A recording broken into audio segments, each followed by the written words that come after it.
बापू आपले पाहुणे आपली लायकी पाहून आपल्या इथं जेवायला येतात. आपली जर परिस्थिती नाजूक असेल आणि आपला पाहुणा जर कडगंज श्रीमंत असेल तर त्याला आपल्या इथे यावं वाटत नाही. बरं बरं गडबड आहे, भेटू कधीतरी, येऊ तुमच्याकडं, बघू पुन्हा, वेळ भेटल्यावर पाहू. त्याला लाज वाटते, लाज. आपल्या भारीची गाडी ह्या पाहुण्याच्या दारापुढे ओपन का? आणि शेजारी पाजारी म्हणतील हे तुमचे पाहुणे आहेत का? तर आपल्याला लाज वाटन, लाज लाज वाटते, लाज. म्हणजे आपल्याकडे येणारी वैभवातली माणसं वैभवाच्या टप्प्याने मोजित असतात. हे तुमचा आमचा भाव आहे. महाराज, विश्व ज्याच्या ताब्यात येतो जगाचा पाप जिच्या मालकाला मानित होता, याच्यापेक्षा मोठा पती कोणता पाहिजे? कोणता पाहिजे मोठा पती? एका लग्नाला गेलो, मोठी व्यक्ती लग्नाला आली, भूक लागलेली होती आणि भूक लागल्यामुळे ड्रायव्हरला सुद्धा वाटत होतं आपण जेवावं. साधारण मंडप होता, फाटक्या तुटक्या चटया होत्या, पत्र्यावर भाजलेल्या मोठाल्या पोळ्या होत्या, सकाळी फोडणे दिलेल्या भाज्या, वरण होतं आणि सगळी माणसं पंक्तीला बसली. पण त्या पंक्तीत त्याच्या इतका एकही श्रीमंत नसल्यामुळं त्या पंक्तीत तो जेवला नाही. तो एका धाब्यावर जाऊन जेवला. त्या धाब्यावर ज्यानं स्वयंपाक केला होता ते 8-8 दिवसाला एकदा आंघोळ करीत होतो. पण तिथं मला बसायला टाकली अशा खुर्च्या होत्या. महाराज, आपल्या रक्ताच्या नात्यातले हरामखोर पाहुणे आपल्या प्रतिष्ठेचा विचार करून आपल्यासोबत जेवतात, आपल्यासोबत अनुकरण करतात.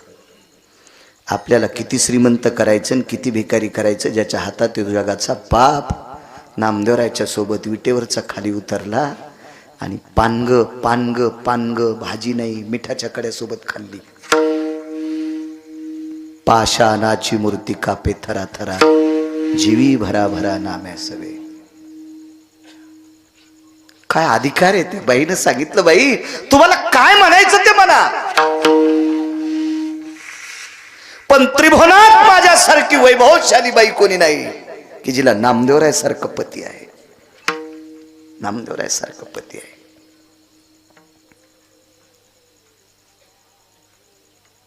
सणावाराला तुमच्याकडे कार्यक्रम असला तर येऊन येऊन विकासजी कोण येणार आहे? देव येऊ शकतो आपल्या इथं? होय प्रकाशराव, येऊ शकतो देव? अंकल, येऊ शकतो देव? अरे भागवत, हे शिकायला होतं माझ्यासोबत, कडतीचे. हे जरा जास्त शिकलं आणि मी कमी शिकलो.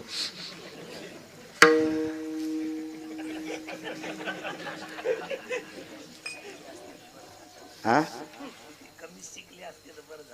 असं का? कायच काम झालं. हो, माझ्यासोबत तू कमी शिकला असता तर तू बी असाच झाला असता रे महाराज. काय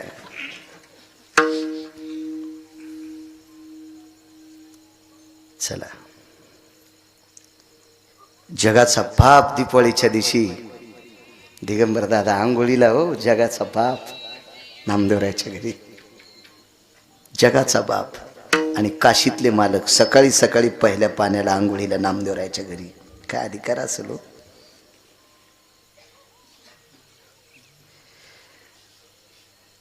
बाईनं सांगितलं काही म्हणा, त्रिभुवनात माझ्यासारखी कोणी पुण्यवान नाही. ती बाई म्हणली, बाई तो नवरा दगडाला कपडे घालतो आणि तरी त्याचं मोठेपण. बाईनं पुन्हा सांगितलं, तुमच्या सगळ्यांच्या सोयरिकीला एखाद्या वेळेस एखादा आमदार आला असेल, पडद्यावर तर रिबीन कापायच्या कामी नाही.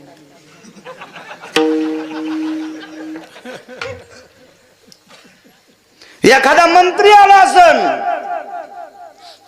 माग पुढे त्याच्या 100-200 लोक इकडं तिकडं, आणि पद गेल्यावर व्यसन काढलेल्या बायलावानी हे का नाही कोणी विचारित?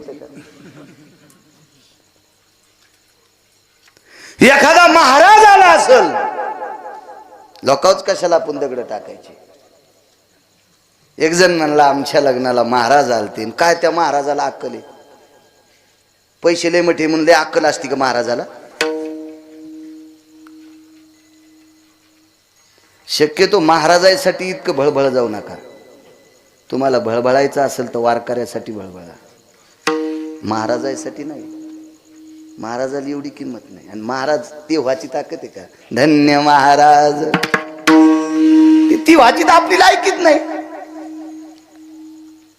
तुमचं अंतःकरण जर कालबिल होत असेल तर वारकऱ्यांसाठी होऊ द्या, महाराजासाठी इतकं नका होऊ देत जाऊ. एका महाराजाकडे एक जण गेलं आणि पाया पडत, त्या पोराला 3दा पाया पडायला. महाराज म्हणजे याला 3दा काऊन पाया पडायला लावलं? हे 3 वर्ष झालं, पहिली त्याची. महाराज म्हणले मग माझ्या कशाला पाया पडायला नाहीत? नाही तुम्ही हात टाकान जरा पास होईल. ते म्हणले माझ्याच पोराला 20 वर्ष झालं गोळ्या चालू आहेत डोक्याच्या.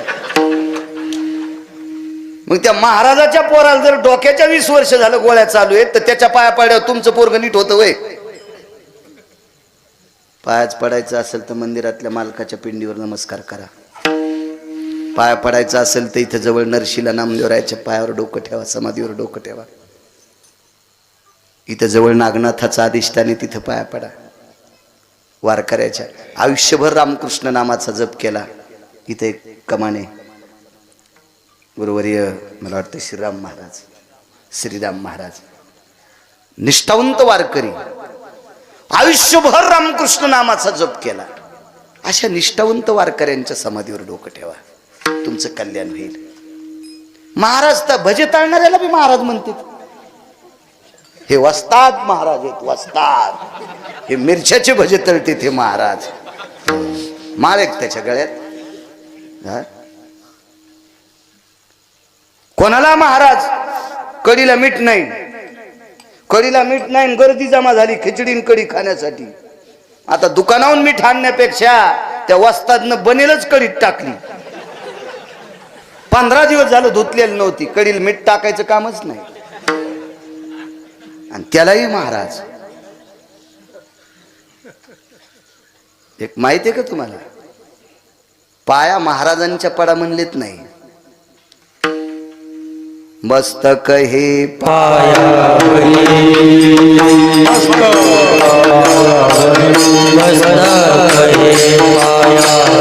हे पायावरी, या वारकरी संतांच्या, वारकरी संतांच्या, वारकरी संतांच्या, वारकरी संतांच्या.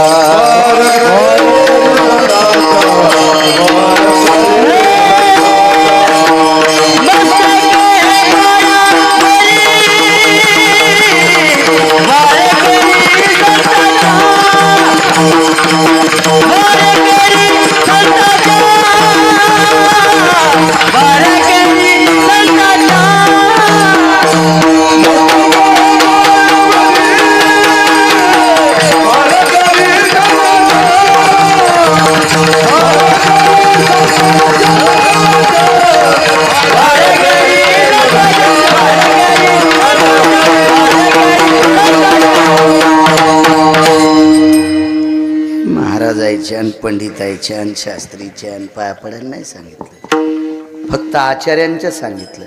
दंडवत आचार्य. वारकऱ्यांच्या मात्र मुद्दाम सांगितलं, वारकरी संतांच्या. तुमच्या आमच्या लग्नाला, तुमच्या आमच्या सोयरिकीला, तुमच्या आमच्या कार्यक्रमाला, तुमच्या आमच्या बारशाला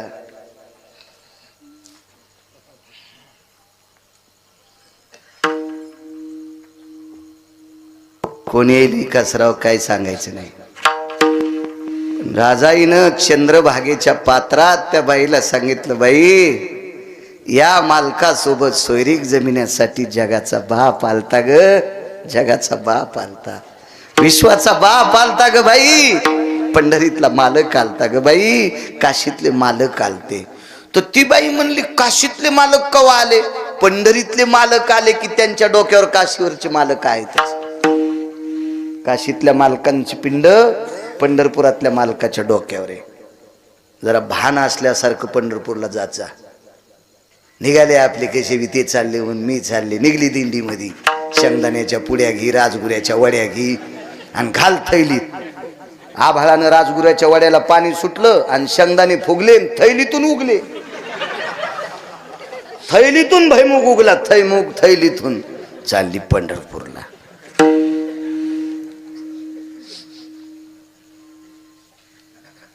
त्याच्यावर दगड टाकल्यावर मुंगळे लय खुश झाले.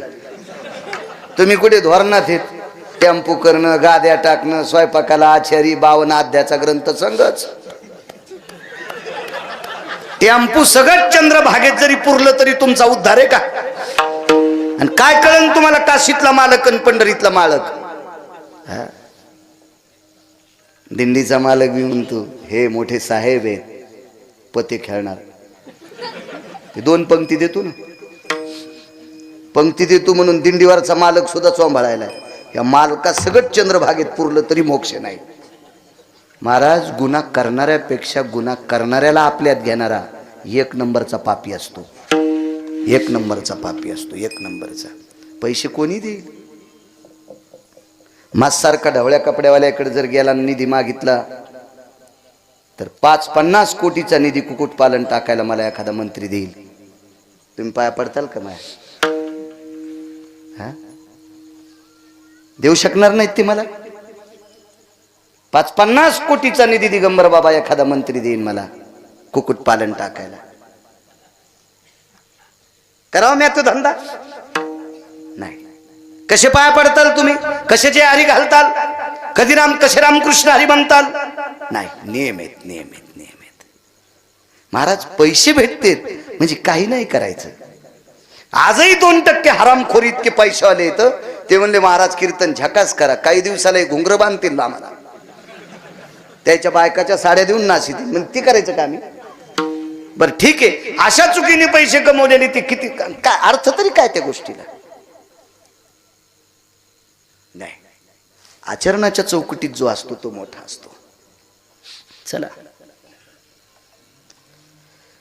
विश्वाचा मालक आमचं लग्न जमवण्यासाठी आलेला आहे. महाराज पुढचे ऐकायलाच तयार नाही, ऐकायलाच तयार नाही, ऐकायलाच तयार नाही. काय करायचं? सोयरी केली येऊन झोपड्यात राहतात. काय करायचं? सोयरी केली येऊन झोपड्यात राहतात ना. केली देवानं सोयरी, मग काय झालं? झोपड्यात राहतात. गुरुजी पुढचं वाक्य ऐकता का राजाबाईचं? राजाबाईनं सांगितलं, बाई परवाच्या दिवशी तुझी हवेली पेटली, तर हवेली पेटल्यावर नुसत्या धुरानं तुझे सासरेबुवा जात राहिले. हवेलीचा धूर निघला. बरमाटी सागाची हवेली होती. बरमाटी साग, जितकी चकाकी आणतान आरशाचं काम नाही, त्याच्यात पाहिलं की तोंड दिसतंय. अशा सागाची हवेली 3 मजली. ती पेटल्याच्या नंतर धुरानं सासरा मेला. सासू सुद्धा मेली. बाई तुला राग येऊ देऊ नको ग, हे बाई तुला राग येऊ देऊ नको ग बाई. बाई तुझी कन्या पण मृत्यू पावली. टपा टपा चंद्रभागेच्या पात्रात तिच्या डोळ्यातल्या पाण्याची भर पडत होती. हो ग बाई, माझे मामा गेले म्हणजे सासरे गेले, सासूबाई गेल्या, माझी कन्या गेली. राजाबाईनं सांगितलं, बाई तुझ्या दुःखावर जखमेवर मीठ टाकायचं मी काम करत नाही. मी तुला याच्याकरता सांगते, मी माझ्यासारखी त्रिभुवनात पुण्यवान कोणी नाही की जिला नामदेवरायासारखा पती आहे. ऐका, मी झोपड्यात राहते, पण माझं झोपडं पेटून दिल्यावर आमच्या 14-15 लोकातलं एक सुद्धा मृत्यू पावलं नाही. झोपडं पेटल्या 20 तुकडं पडत असतोय खाली खाली, खानाही पडला. राजाबाईनं सांगितलं, बाई जगाचा बाप घालून सुदर्शन धरीत होता ग, आणि त्या सुदर्शनावर पडलेला झोपड्यातला अग्नी बाजूला जात होता. काय करते हवेलीत राहून ग? झोपड्यात राहते ग, पण एकही माणूस पेटला नाही. मी इतकी पुण्यवान आहे. लोक वेड्यात काढीत असतात, वेड्यात काढतात. हल्ली काय झालं माहितीये का? आज खेड्यातली बाई जर शहरात हिंगोली सारख्या ठिकाणी, परभणी सारख्या ठिकाणी, संभाजीनगर सारख्या ठिकाणी राहायला गेली आणि ती खेड्यातल्या बायकांसारखी पदर घ्याली की ते आसडं सोडणाऱ्या बायका असतात. का आसूड कळतो का तुम्हाला? शेतकरी खांद्यावर आसूड सोडितो ना, आसूड आसूड आसूड चाबूक आसूड, हा ते असा सोडिते ना. तर त्या अशा पदर सोडणाऱ्या बायका पदर घेणाऱ्या बायकाला हसू देत. काय येटणी, काय खेड्यातले वळणे, आणि तो शहरात जाऊन हे दिवे लावलीस का? हा, खांद्यावर पदर काय मोळ हुलवायचं का त्या पदरानं असं?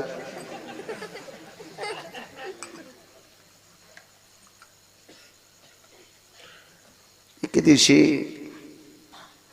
हे 4-5 दिवसाचीच गोष्ट आहे, आमची टरबूज गेले रानात. ते टरबूज चांगले झाले. तर 36 टन ज्या गाडीत टरबूज बसते ते गाडीचा मालक बिचारा आपला आलं, ते व्यापारी, ते चांगला माल आहे वगैरे वगैरे वगैरे. ज्यानं आमच्या रानात टरबूज लावले त्याला मालिक मालिक मालिक मालिक करू लागले. त्यानं आमच्या रानात लावले टरबूज, आणि मी धोत्रावर आपलं धोत्राचा असा गोळ धरला आणि चलू लागलो. काही नाही.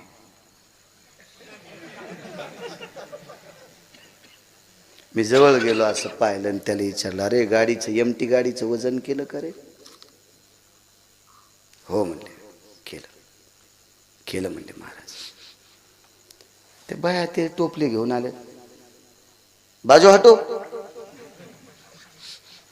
ते मला म्हणाले बाजू हटो. हो, मग आमचं रांजन केलं का ते कानात म्हणलं, ये तो खेत के मालिक है. अच्छा, आप पंडित जी, यांना तिकडच चोंभाळा. तिकडं फक्त धोत्रान गोळ केला. म्हणजे इतक्या ह्या हरामखोरा अवलादी झाल्या, धोत्रावाल्याला किंमतच देईन त्या भडव्या अवलादी. पण धोत्रावाल्यानं एक एक टायमाच्या भाकरी खाऊन जमिनी कमवून ठेवल्या. पॅन्टीवाल्यानं जरा जरा लाजा नदीला टांगू नका. धोत्रावाल्याचा अनादर करू नका. धोत्रावाल्याला किंमत आहे. धोत्रावाल्याचं चित्र असल्याशिवाय भारत देशातली नोटच चलत नाही. म्हणून या शहरात गेलेल्या बायका आधुनिक पद्धतीचं पाश्चिमात्यीकरण, विदेशीकरण, ते फार फार सुपिकता झाली म्हणून त्यांच्या डोक्यावर काजू उगायलेत. हो, जमिनीत लावायचं कामच नाही आता. काही दिवसाला बैंगन येऊन डोक्याला म्हणजे बरं आहे, म्हणजे काट्यानं खाजू खाजूच पंडी व्हायची.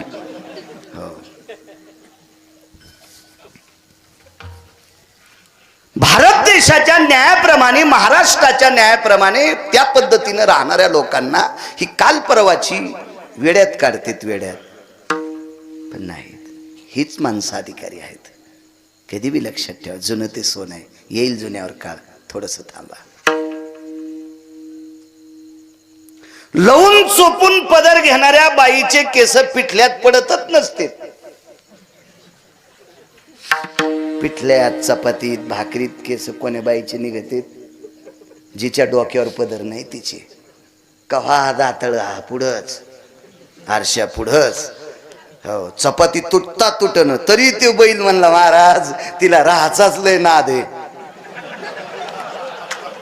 ते 2 पायाचा बैल तरी म्हणला तिला राहाचाच लय नाद आहे. म्हणलं वा वा, सिनेमात पाठवा. इकडे नका दिवे लावायला ठेवू, हाय ते इजित्यान. विठाला विठाला. विदेशीकरण फार सगळं थोडं डोक्यावर घेतलं. हे विकासाचं लक्षण नाही, हे प्रगतीचं लक्षण नाही, हे नाविन्याचं लक्षण नाही, हे अधोगतीचं लक्षण आहे. ह्याच गोष्टी जर मोठी अनुकरण करत राहिले तर उद्याचे आपले नातू पण तू काय करतील, हे किती टक्के कपडे घालतील याची सुद्धा भीती वाटेल. उद्या भीती वाटेल, हे कशा पद्धतीचे कपडे घालतील. चला, बाईनं सांगितलं, माय तुझी हवेली पेटल्याच्या नंतर सासू सासरे गेले, तुझी एकुलती एक कन्या गेली ग बाई, लक्ष्मी स्वरूप कन्या गेली. आमच्या झोपडं पेटलंय तरी पण अग्नी बाहेर पडतोय. विटेवरचा मालक सुदर्शन धरतो आणि विस्तू बाहेर टाकतो. इतकी पुण्यवान आहे मी, मला नामदेवरायासारखे पती प्राप्त झाले. किती मोठा अधिकार, किती मोठं नाविन्य, किती मोठं वैभव. वेड्यात काढते साध्या लोकांना. अख्ख्या मंगळवेढ्यामध्ये आणि पंढरपूरमध्ये परिसरात चर्चा झाली, गोनाबाईचा नामा वेळाय, दगडाला कपडे घातले. आणि नामदेवरायांनी ही 15ला 15 दगड, प्रकाशराव बिडकर, ती दगड आपल्या देवघरात कोंडून ठेवली, जिथं देवाचं अधिष्ठान जनाबाई राहतो त्याच्या झोपड्यात. तिथं कोंडून टाकले, दोरी बांधून टाकली, कारण कवाड थोडं असतं झोपड्याला. आणि बाबा मंगळवेढ्याचं भांडार सांभाळून आले आणि बाबांना सांगितलं, बाबा हे उधारी न देणारे हे इथं कोंडून टाकले. काय कोंडलं होतं? कसं दगड, दगड कोंडले प्रकाशराव, दगड. काय वानवात न पुरे वाणी, दगड कोंडली. बरीच लोक बघायला आली, बरीच लोक बघायला आली. तुम्हाला एक सांगू का, जी माणसं अपघात पाहायला जाते ती माणसं मातीला जात नसतात. एक लक्षात ठेवा. एखादा व्यक्ती जर विहिरीत पडून मृत्यू पावला ना, तर पाहायला हजारिक लोक जातील, त्याच्यातले मातीला किती येते ते सांगा. म्हणजे लोकांना आघात पाहायचा छंद आहे. हो, त्याला आतिषबाजी काही असा शब्द आहे ना, म्हणजे अतिताईपणा ऐकायचा नाद आहे, अतिशोक्ती पाहण्याचा नाद आहे, कर्तव्याचा नाद नाही. काही पडलेल्या माणसाचा शिल्पी घेते, नामकं घेते, लगेच टाकते ना, असं झालं तसं झालं. अंत्यविधीला कोण जातोय? कोण नाही, कोण नाही, कोण जात नाही. एखादी गोष्ट काही घडली ना, इतकी बघ्याची संख्या. गोनाबाईच्या नामानं म्हणजे दगडच कोंडलेत, म्हणे दगडच कोंडलेत, दगडच. अख्खा परिसर बघायला. दामू शेट्टी येता येता रस्त्यान म्हणजे, वा वा वा वा वा, काय मुलगा आहे. कपडे दगडाला घातले आणि ते दगड पैसे देत नाहीत म्हणून कोंडून टाकली. नुसती मान खाली घालत घालत आले. विटेवरच्या मालकाला विचारलं, देवा काय संसारात जगिन्य माझ्या मांडलंस रे. घरी आल्याच्या नंतर नामदेवरांनी सांगितलं, बाबा ही बघा, ही गिऱ्हाईक इथं कोंडून टाकलंय. दोरी होती रक्ताची केलेली, रक्त म्हणजे धोतर होतं, त्याची दशी फाडीन त्याची दोरी ती ताटवा बांधून घाट सोडल्याबरोबर आतमध्ये पाहिलं, 15ची 15 दगड सोन्याची झाली. 15ची 15 दगड सोन्याची, 15ची 15. आता चेष्टा करणाऱ्या हरामखोरायला वाटत होतं, या दगडातला इतका तरी आपल्याला द्यावा, खुडून तोडून फोडून इतका तरी द्यावा, एवढा तरी द्यावा, म्हणजे पप्याच्या माईला मी नॅकलेस करीन, असं वाटत होतं यायला. गोनाबाईनं सांगितलं, नामा अरे गरीब गिराईक, मोठमोठी लोक पैसे बुडीतेत, गरीबाला कोंडून काय फायदा आहे, त्याच्या घरी नेऊन घाल. पुन्हा दगड टोपल्या. आता चांगल्या चांगली श्रीमंत नामदेवरायाच्या माग डोंगराव कुठं टाकीत येत. दिगंबर बाबा आपल्याला घ्यायचे, ते घेण्यासाठी माणसं पळायलेत. नामदेवरायाच्या टोपल्यात येत तोपर्यंत दगड दगड होते, पण सोन्याचे होते. आणि नामदेवरायाच्या टोपल्यातून खाली पडले की दगड दगडाची झाली. कोणाची ताकद आहे? या संतांची. म्हणून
शक्ती महाराज लोकांची. भगवान शिवजींचं अधिष्ठान आहे.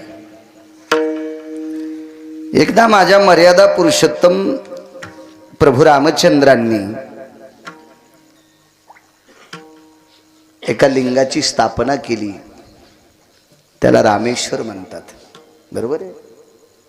रामेश्वराची स्थापना रामांनी केली म्हणून रामेश्वर नाव. कोण्या राज्यात येते?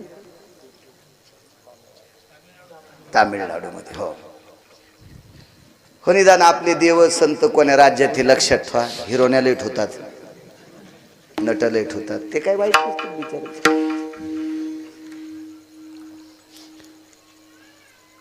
पण ते पाहिल्याने तुम्हाला पुण्य कुठं प्राप्त होईल?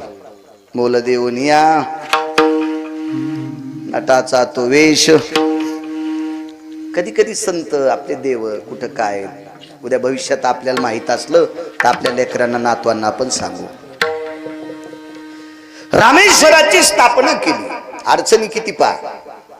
मर्यादा पुरुषोत्तम रामचंद्र ज्या वेळेला रामेश्वराची स्थापना करायची ठरली त्यावेळेला जंगलात आहेत.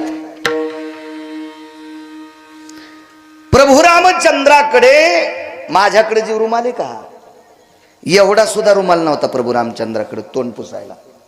इतका पण अंगावर जे कपडे होते ती झाडाची साल होती.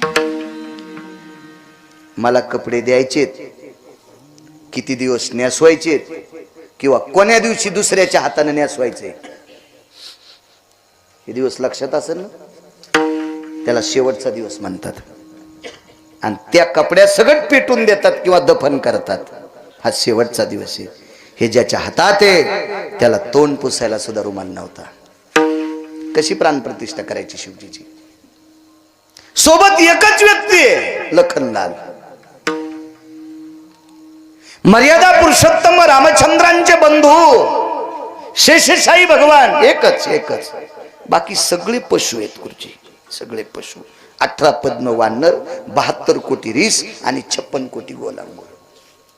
आता मागे कळसाचा कार्यक्रम झाला. विद्वान ब्राह्मण आमंत्रित केले, पूजा मांडल्या होत्या, इथं हवन कुंड केले. ते फार मोठा कार्यक्रम झाला, छानसा. मंदिर नवीन बांधलं, सगळ्या गोष्टी. किती खर्च, किती गोष्टी. पण आपल्याला शक्य होतं ते. बाजारपेठ जवळ आहे, मोठी मोठी दाते आहेत, यजमान आहेत, पैसे देणारे, धान्य देणारे. तिथं कोण होत? अस्वलाईन काय देवा? रिस म्हणजे अस्वल, गोलांगुळ वानराची एक जात आणि वानर काय देवा यांनी हे सोबत आहेत. आणि तिथे प्राण प्रतिष्ठा करायचं मानस माझ्या मर्यादा पुरुषोत्तम रामचंद्रांचं झालं. आणि तेवढ्या लोकांमध्ये स्वतःच्या मानवी भावाला न सांगता, मानवी फक्त लक्ष्मणजी होते, त्यांना न सांगता अस्वलाच्या कुळातल्या वयस्कर व्यक्तीला सांगितलं. त्या व्यक्तीचं नाव होतं जामवंत. जामवंताला सांगितलं. जामवंतजी महाराज, जामवंताला जी, जामवंतजी म्हणल्याच्या नंतर जामवंतानं जी म्हणायचं. आणि जामवंतानं प्रभू रामचंद्राला प्रभू रामचंद्र म्हणल्यावर प्रभू रामचंद्रानं जी म्हणायचं. कारण जामवंत हे प्रभू रामचंद्राच्या आजोबाच्या काळातले होते. इतके वयस्क होते, इतके वयस्क होते. जामवंतजी जी जी प्रभू जी जी भगवान शिवजींची स्थापना करायची. मला शंका सुद्धा विचारली, गरज नाही सांगायची पण सांगतो.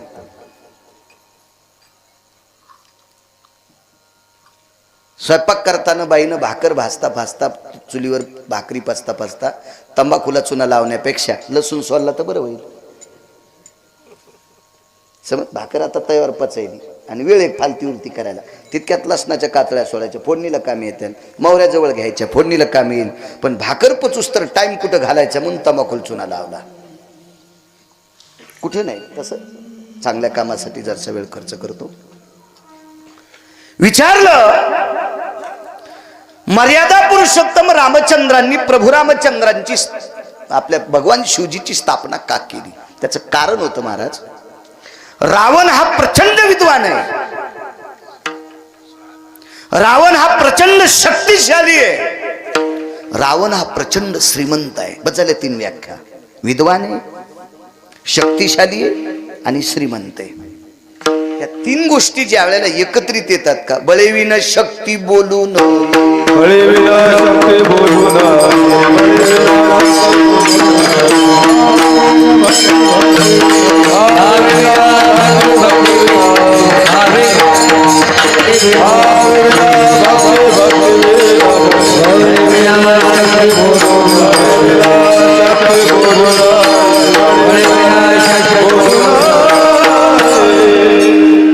जी गोष्ट आपल्याला अवगत नसती ती बकबक करणं मूर्खपणाचं लक्षण आहे. बळेविन शक्ती, प्रचंड विद्वान रावण. मला सांगा, बंदुकी वालं पुढं उभं आहे, ते म्हणलं मी तुला हाणतो, आणि इकडचा म्हणला थांब तुला एका फटक्यात पाडितो, काठी घेऊन कवा जाशील, त्यात ते बटन दाबल्याबरोबर मरण. मूर्खपणा आहे. बळेविन शक्ती बोलू नये. बोकड्याची शिंग वाढे गुरुजी, शिंग जरा लांबच वाढे, बोकड्याची शिंग जरा शिल्लकच वाढे. काही लोक कशाचं वजन टाकतील काही मिळच नाही. एक जण असा वजनातच धोतर झोडून गाडीची चावी असा हालीत आला, गाडीची चावी असं हालीतच आला. तर म्हणलं ती हातातून निष्ठली तर मग डोळा फोडीन, नाही तर पुढच्याचा फोडीन. तुला मोह खपतच नाही म्हणे. अरे म्हणलं तू न खपण्याचा आणि याचा काय संबंध आहे? हा, तुझी लायकीच काय न खपण्याचा विषय काय? नाही म्हणला तू जिरवायसाठीच गाडी घेतली. मला म्हणला तू जिरवायसाठीच गाडी घेतली आणि चल बघायला. मित्रच होता. मी बघितली गाडी, म्हणलं चांगली. चांगली म्हणजे चांगली म्हणावंच लागन तुला. नाही बरं, चांगली गोष्ट आहे, चांगलीच म्हणलं. मी मुंबईला गेलो तर आम्हाला गाडी घ्यायला आली एक. विठला विठला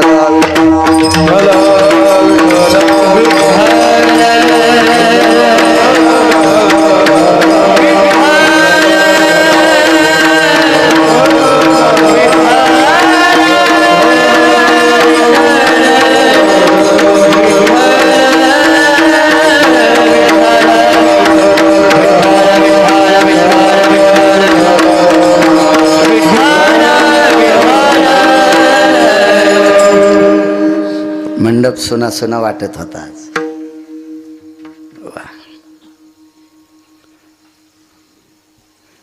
अध्यात्मातली माय आमची.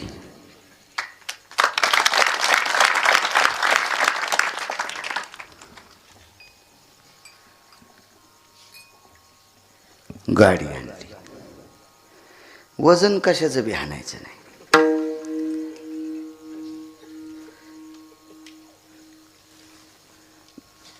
हार वरून टाकला,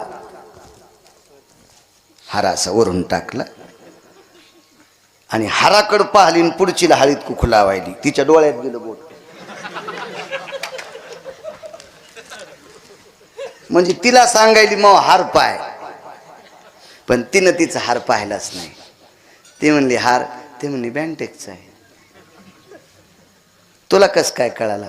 आमच्याच दुकानातून ते नवऱ्याने घेतलाय. वजन कशाचं आणतील काही मिळच नाही. तुम्हाला एक सांगू का, परमार्थातल्या लोकांना सोन्याचे अंगठीचे याचे त्याचे गर्व नाही करायचे. कारण गर्व त्यानं करावा, त्यानं फक्त घरचं खावा. कारण 5 किलो जरी सोनं गिरगावकरानं घातलं तरी आज वैजापूरची भाकर खाची बाळ्या तुलाही ध्यानात ठेवी. तुलाही श्रीमंत आहे ना, तर घरच्या रानात भजन करून पप्याच्या माईला डबा सांग. भिकार चोट कुठला लागला बोट हलवायला पंक्तीनं, इथं कडी वाडा आणि इथं शिरा वाडा, यम इथून भात तोडीन तो इथून.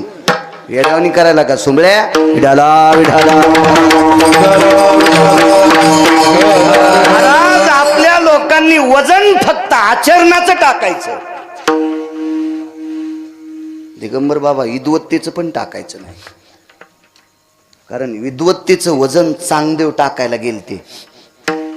विद्वत्तेचं वजन बाबाजी चांगदेव टाकायला गेले ज्ञानोबरायकडे. चांगदेव साधे नव्हते बरं, ते 64 काय होत्या हो. आणि विद्या किती मग? वा वा वा. याच्यानंतर पुढच्या वर्षी तुम्हाला आणि विकासरावलाच फेटा बांधायचा आणि मी ऐकायला बसन. आनंद एका गोष्टीचा आहे, दोन का होत नाही, पण हिरे निवडले. विठाला विठाला 64 कला उगत असणारे चांगदेव. आपल्याला एक तरी कला आहे का? आपला सगळा कलकलाच. आणि असलीच आपल्याकडे एखादी कला तर काय पप्याची माय जागवाय पुरती, दुसरं काय आपल्याकडं? 64 कलापैकी एक कला आहे सोनारानं 60 पद्धतीनं सोनं चोरावा. 6 वर 0 अश्विनी ट्रेडिंग कंपनी, 6 वर 0 60 पद्धतीनं सोनं ज्याला चोरता येते त्याला सोनार म्हणतात. हे चांगदेवाकडनं शिकायचं, चांगदेवाकडनं शिकायचं, चांगदेवाकडनं. महाराज शब्दाची फेक याला सुद्धा एक कला म्हणतात, कला. आपल्याकडं हरभऱ्याच्या पिठाला चून म्हणणं ही पुराणातली भाषा आहे, आपली पवित्र भारत देशाची भाषा आहे. कठाण म्हणणं ही पुराणातली भाषा आहे. हा, बेसन म्हणणं हे हलकटपणा आहे. विठाला विठाला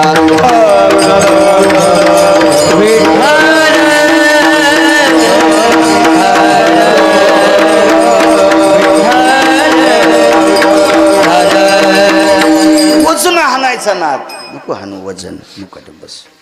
आम्ही गेलो कल्याणला. कल्याण म्हणजे मुंबईच्या अलीकडे ना, कल्याण ठाणे, तिथं उतरलो. एक जण गाडी घेऊन आला, आम्ही येणंच गेलतो ट्रेननं. गाडी घेऊन आल्याबरोबर मग आपण गिरगावकर का? हो मीच गिरगावकर. फेट्यावर वेगळे दिसतात. हो तसा दिसतो फेट्यावर बी, टोपीवर तर असा दिसनच ना. आता फेट्यावरच आणि टोपीवरच फरक राहणारच ना. बर बर म्हणले, वा वा वा, चला. म्हणलं कुठं? तुम्हाला जिथं कीर्तन आहे तिथं मी घ्यायला आलोय, मला पाठवलंय, माझ्याकडे काम सोपवलंय तुम्हाला न्यायचं. बर बर बर. ॲटो केला का? ते म्हणले नाही गाडी आहे माझ्याकडे. मला वाटलं ॲटोत घेऊन जाईल. तिघं होतो तर आम्ही सोबत. त्याचे किली फिरीत आलतं का, गाडीची किली 7 लाखाची गाडी होती ना, असं फिरू लागलं. अजून नाही कर्ज फिटलं तिच्यावरच, अशी फिरू लागलं माझ्या पुढं. हो हो. मागच्या हप्त्यात मी 2 पोते हरभऱ्याचे पैसे दिले आणि 1 हप्ता फेडलाय. आणि ते मायावर किली फिरू लागला, अशी अशी केली. मायाचकडे तरी कुठं पैसे होते, झाले ते हरभरे म्हणून जमला मेळ. अशी किली फिरू लागला ते सोबतच. ही माझीच गाडी आहे. बटन दाबल्याबरोबर 10-12 तर टॉयच किलो गाडी ना रे बापरे, कायच करा. तो मधात बसल्यावर किती काढ होती काय माहिती. बसलो तर आतमध्ये तो काय नरम गिरम सगळं पद्धतशीर असा चोपून बसलो मी. म्हटलं आपला धक्का लागावा, दररोज उघडावा, नाही तर वरचं उघडावा. कोणी कोणी उघडू तर ती गाडी भारीची. आमच्या संघचं म्हणलं इतकं काम चोपायला. म्हणलं केवढ्याची असन रे? ते म्हणलं भाव नाही माहीत गडे, पण गाडी जरा महागाईची दिसती. तू या गाडी इतकी? ते म्हणलं याच्या टायरातच आपली गाडी येते. जाऊ द्या, इतकी जिरली तरी बस झालं. मी समोर गेल्याच्या नंतर म्हणलं दादा गाडी केवढ्याची आहे? म्हणले 2.25 कोटीची. मी म्हणलं तर मेला बाळ्या, 10 जन्म भेटले तरी 2.25 कोटीची गाडी भेटते का बाळ्याला? म्हणलं दादा काय काम करतात? काही नाही म्हणे, कंपनीत नाही, कुठं नाही, काय नाही. ईदभर पोटाची खळगी भरण्यासाठी टोल नाक्यावर टाळ्या वाजितो. टाळी वाजित नाही, टोल नाक्यावर टाळ्या. तो या महाराष्ट्रातला, भारत देशातला तृतीयपंथी बांधव होता. त्याने ईदभर पोटाची खळगी भरण्यासाठी गुरुवर्य टोल नाक्यावर टाळ्या वाजवावा आणि 2.25 कोटीच्या गाडीत बसावा. आमच्या संचलन म्हणलं याची जिरी तू का? मग काय जिरी तू बाळायची, जिरी तू का? पण आपल्या लोकांनी असे वैभव नाही आणायचे. आपल्या लोकांना आचरणाच्या मस्तीत राहायचं, आचरणाच्या मस्तीत. महाराज चांगदेवाकडे इतक्या कला. महाराज एकाच भक्तीच्या कलेनं चांगदेवाला पार जिरून टाकलं. काय ताकद. चला सांगतो पुढे योग भेटला तर. प्रचंड श्रीमंत रावण, हा नादी लागायचे नाही मोठ्यांच्या, प्रचंड शक्तिशाली रावण, प्रचंड विद्वान रावण.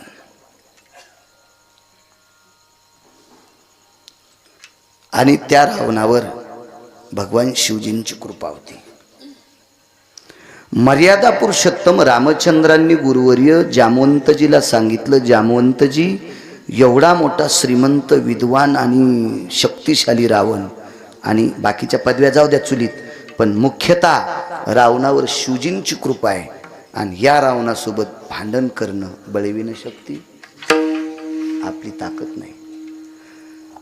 आणि रावण भांडण केल्यावर मारल्याशिवाय सीता देत नाही, इतकं बी खरं होतं. मर्यादा पुरुषोत्तम रामचंद्रांना माहित होतं. आणि आपण जर बिना सीतेची गेलो तर आपला पुरुषार्थ पिढ्यांदात मातीत जातोय, असं रामचंद्रांच्या लक्षात आलं.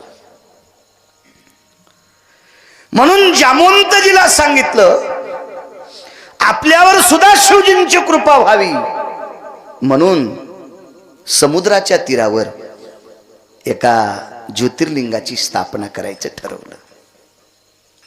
जामवंतजीने सांगितलं, कल्पना गोड आहे, संकल्पना चांगली आहे, आपण शिवजीची स्थापना करू. पण मर्यादा पुरुषोत्तम रामचंद्रांनी सांगितलं, पुरोहित कोण आहे? मंत्रोच्चार. सगिरिजाय स्तपते पाशुपतारुडाय दंडाधिमुंड भयस्थितानां येन त्रिशूलोतिर्धारयो मुंड दंडा भयंजनो आरुडादि कैलासाधियो यद्गंगां शिरसा बहु. कोण म्हणायचे मंत्र? विघ्नहरा सर्वस्तुतां गणानं त्वां गणपतिः ततां सुते शिवयज्जायं नाशादि विघ्नाय. कोण म्हणायचे ते पौरोहित्य कोण? जामवंतजीनं सांगितलं, प्रभू आपल्याला अंतःकरणात भाव झालाय शिवजीची स्थापना करायची. काय वानवता न पुरे वाणी, संतांची ताकद किती मोठी याच्यावर सांगतोय. आणि मग मी आणतो ना एखादा पुरोहित. आणि त्या ठिकाणाहून जामवंत एका गावात पोचले, त्या गावाचं नाव आहे लंका. लंकेत जामवंत आल्याच्या नंतर इतकी राक्षस खळबळली, हाना धरा बांधा. कारण गुप्तचरांनी सांगितलं, हा प्रभू रामचंद्राच्या पक्षातला आहे, प्रभू रामचंद्राच्या पक्षातला. महाराज भावतालची इतकी येड्यावानी करीत येत, मोठाले सगळे एक असतात.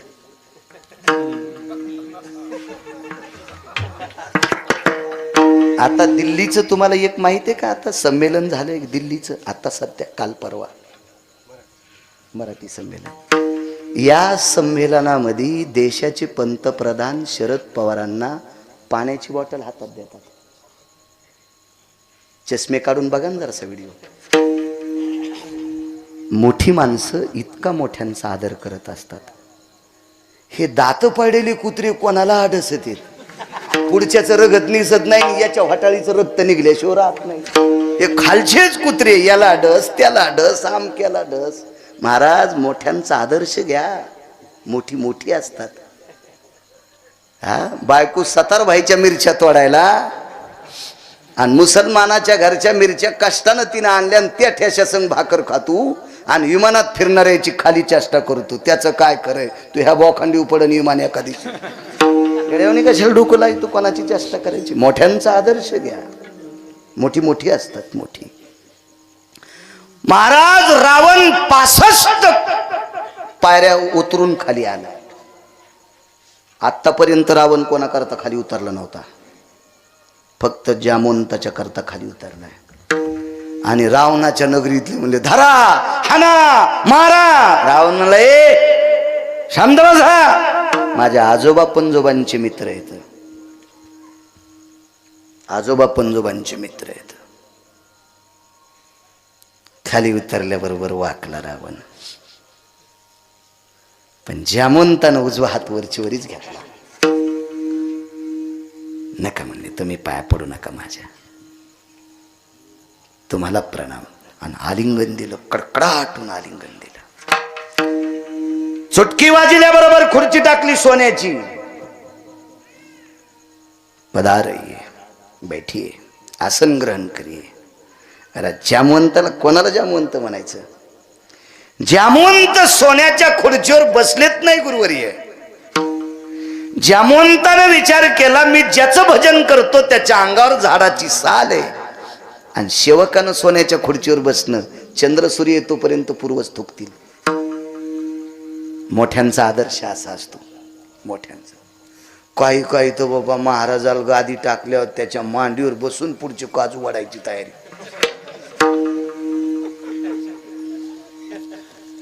कायच काम बाबा. मर्यादा सांभाळायच्या. माझ्या माईंनो, हा महाराष्ट्र मर्यादेचा आहे. हा महाराष्ट्र पुरुषार्थाचा आहे. तो स्त्रीत्वाचा असेल, तो पुरुषत्वाचा पुरुषार्थ असेल. पुरुषार्थ आहे. महाराज सासऱ्यांच्या पुढून जाताना डोकं भरून पदर घेणे ही माझ्या महाराष्ट्रातल्या माईची मर्यादा आहे. मर्यादा आहे. हा तुमच्यासाठी हरिपाठ आहे, हा तुमच्यासाठी गाथा आहे, हे तुमच्यासाठी शिवपुराण आहे, हे तुमच्यासाठी रामायण आहे, हे तुमच्यासाठी भागवत आहे. घरातल्या सासऱ्याचा आदर करीत नाही, महादेवाला बेल वाहती, शेपुडी कुठली. हे ती मेंढी, ती शेळी, कोण मानेन तिला? ज्येष्ठांचा आदर करणं हा सर्वात मोठा पुरुषार्थ आहे. तुम्हाला एक माहिती, काल परवा आमच्या सारख्या कीर्तन करणाऱ्याला जुन्या लोकांचा कटाळा येतोय. भडव्या, तुला लाज वाटायला पाहिजे हरामखोरा. गिरगावचा बाळू, तू काल परवा कीर्तनात पडलास. तुझ्या अगोदर परंपरा कोणीतरी इथपर्यंत आणली होती, याची लाज ठेव. मागच्या जुन्या लोकांना जर परंपरा इथं नसता आणली तर तू कुठं काय पाकिस्तानमध्ये गेला असता का नमाज पाडायला? आम्ही मोठ्यांचा आदर करणं हा पुरुषार्थ आहे आमचा.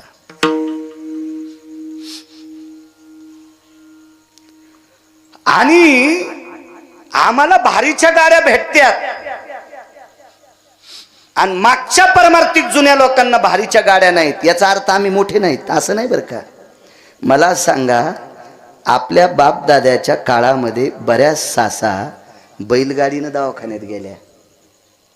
कधी कधी चिखलाच्या रस्त्यात, आदळा आदळीच्या रस्त्यात बैलगाड्यात म्हातारी बाळंतीण झाली त्या काळात. आणि सुनाला जर 70 लाखाची गाडी बसायला असेल तर सुन लई शहाणी आहे का?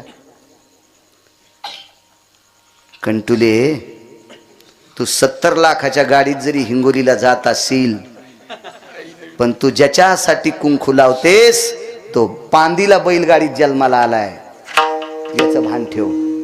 कुठे जन्माला आलाय? तो बैलगाडीत जन्माला आलाय. तुझा मालक काट्या कुट्याच्या रस्त्यात बैलगाडीत जन्माला आलाय. मग रस्त्यामध्ये बैलगाडीनं काट्या कुटात याच्याही पलीकडे सांगतो, 2.5 किलोमीटरचा रस्ता गुरुवर्य खराब, आणि पावसाळ्यामध्ये बैलगाडी सुद्धा ओढणं. म्हणून बाजाला लाकडं बांधले, पुढं 6 आणि मागं 6. एक पाऊल रवायचा आणि दुसरा उपसायचा, आणि बाळंतींन्या ती जवळच्या खेड्यात. आणि हे चिखलावर खांद्यावर बाज घेतल्याच्या नंतर वरून लेकराच्या रडण्याचा आवाज आला. म्हणजे खांद्यावर बाई बाळंतीण झाली चिखलात. आणि ते पोरग कलेक्टर झालं. आता ह्या कलेक्टरची बायको झिपरी लई शहाणी, का जिनं बाजावर कलेक्टरला जन्म दिलाय ती शहाणी. जुन्याला कसं विचारता येईल महाराज? नाही सरता येईल जुन्यांना.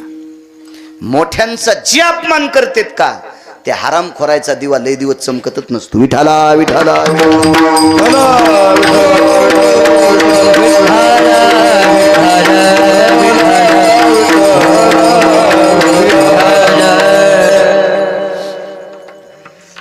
प्रचंड विद्वान रावण आपल्या आजोबा पंजोबांचे मित्र आहेत. आलिंगनच दिलं गुरुवारी, दर्शन घ्यायच्यासाठी वाकला. जामवंताला बसायला खुर्ची टाकली पण बसले नाही, नको म्हटले. काय सेवा करू? एकच काम आहे, भगवान शिवजीची स्थापना करायची. आणि भगवान शिवजीची स्थापना करण्यासाठी पुरोहित नाही. रावणाने विचारलं ठिकाण, समुद्राचं तीर आहे. रावण म्हणलं समुद्राच्या तीरावर आमच्या गावाच्या जवळ रामेश्वरान भगवान शिवजींची स्थापना करायची आणि माझ्यासारखं पुरोहित असताना तुम्ही नाही म्हणता? जामवंतजी तुम्हाला काही लक्षात ठेवा ना, मी आहे ना, तुमच्या मित्राचा नातू आहे ना, मी तुमच्या मित्राचा पंतू आहे ना, मला येतं ना पौरोहित्य, मी ब्राह्मण आहे ना, माझं नाव विसरलात का? रावण प्रेमानं इतके शब्द बोलत होता. जामवंतजीच्या डोळ्यातून पाणी आलं. लंकेश, तुमच्यासारखं पौरोहित्य कोणाला येणारे राजे हो, पण अडचण एका गोष्टीची आहे, स्थापना शिवजींची आहे पण यजमान मर्यादा पुरुषोत्तम रामचंद्र आहेत. आता रावणाचं तोंड पडलं खाली. रावण म्हणलं आगाऊच काम झालं, आपला विरोधक यजमान. पण पूजा शिवजींची आहे आणि यजमान विरोधक रामचंद्र आहेत. महाराज, मोठी माणसं मोठी असतात. रावणानं सांगितलं जामवंतजी, माझ्या आजोबा पंजोबाचे तुम्ही मित्र आहात आणि माझ्या अंतःकरणाच्या देवतेची स्थापना करायची. अंतःकरणाच्या देवतेची.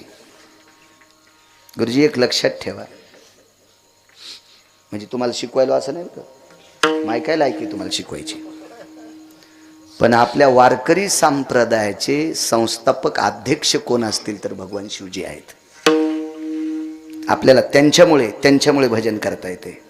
हा पक्वात त्यांचाच आहे, पक्वात त्यांचाच आहे, वारी सुद्धा त्यांचीच आहे.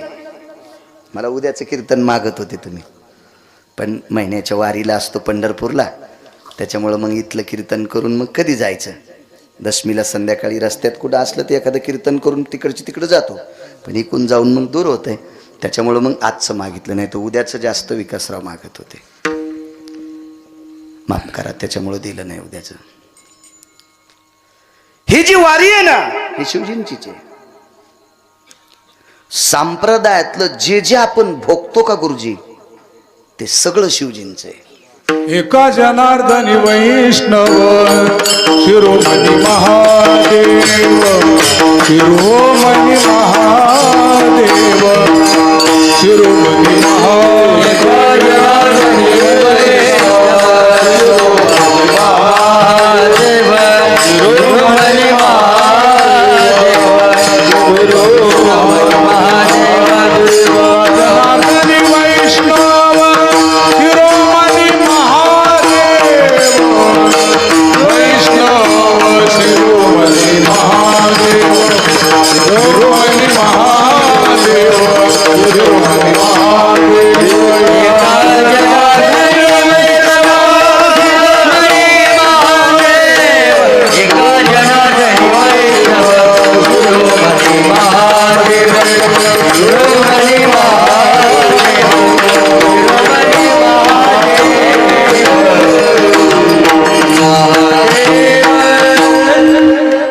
पैठणच्या मालकांचं वाक्य, शिरोमणी महादेव. आणि रावणानं सांगितलं माझ्या अंतःकरणाची स्थापना आहे.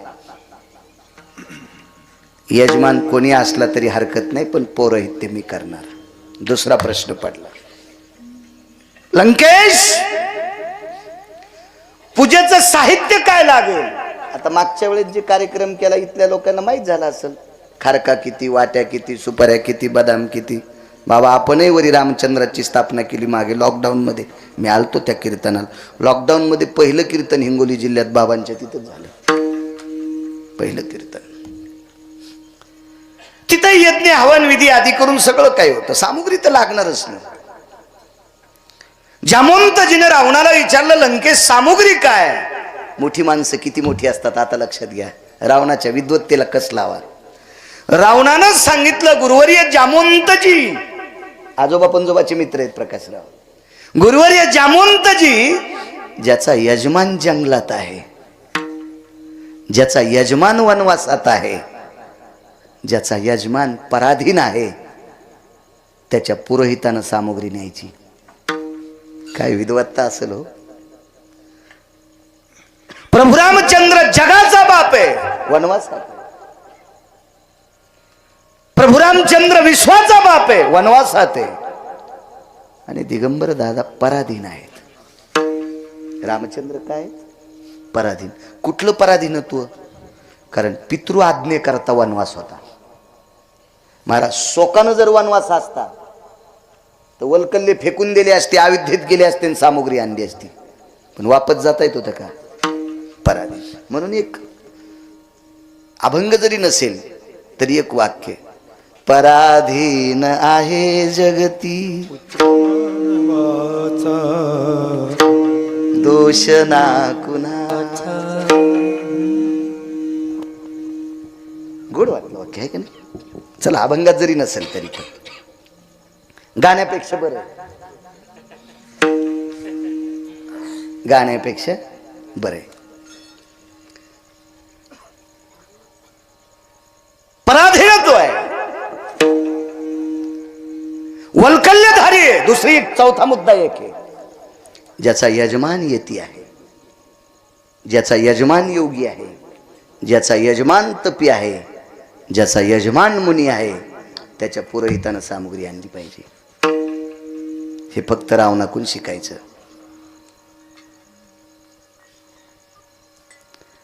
प्रधान सामग्री तयार. बाबाजी जामवंताचे डोळे रडत नव्हते, हृदय रडत होतं. हृदय. काय रावणाची विद्वत्ता आहे. काय वानवाता न पुरेवानी. टाइम संपला का?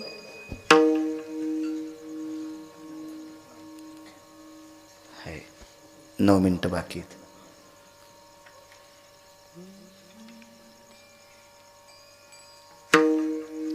व्हा पुढं तुम्ही. जामवंतजी गेले, सामग्री पाठवली, पूजाच्या देवता स्थापन केल्या आणि पाट 3 पाठिले. एक स्वतःला बसायला. बावनिया चंदनाचा पाठ होता. मी फक्त पुराणातच नाव पाहिलं, बावनिया चंदन. असं दिसलंच नाही, असं दिसलंच नाही. असं दिसलं असतं तर त्याच्यातली फाळी कापून आणली असती, खुडून आणली असती, आणि जे माझे डॉक्टर मित्र आहेत त्याला दिली असती. कोणतं तापीचं पेशंट आलं की त्याच्या कपाळाला लावायची, चल भाकरी. उकळत्या तेलाला थंड करायची ताकद त्या चंदनात येतं. ताप का नाही पळवायचं ते? हो.